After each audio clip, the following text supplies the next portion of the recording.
Hello friends, 2 hours 16 minutes run టైమ్‌తో 'love me if you dare' అని ఒక movie అయితే ఇవాళ థియేటర్స్‌లోని రిలీజ్ చేయడం అయితే జరిగింది.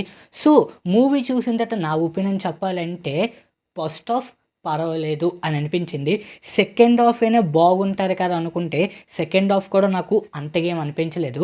ఇంక కంప్లీట్ వీడియోలోకి వెళ్ళే ముందు ఇప్పుడే గాని మన ఛానల్‌ని ఫస్ట్ టైమ్ విజిట్ చేసినట్టయితే please like, share and subscribe to my YouTube channel. Alright, let's back to our actual content.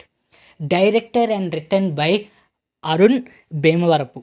'ఎక్కడ పోతావు చిన్నవాడా', 'కార్తికేయ' ఇంకా 'ఓం భీమ్ బోస్' ఈ 3 మూవీస్‌లోనే ఉన్న కంటెంట్‌ని అలాగలా తీసి ఈ మూవీని తీయడం అయితే జరిగింది. ఇంకా 'కార్తికేయ' మూవీకి విషయానికొస్తే అందులోని మన నిఖిల్ సార్ ఎలాగైతే డేరింగ్ అండ్ డాషింగ్ పర్సనో సేమ్ ఇందులో కూడాన మన ఆశీష్ గారైతే సేమ్ రోల్ కింద అయితే ప్లే చేయడం అయితే జరిగింది. సో, ఇంకా దెయ్యంతోని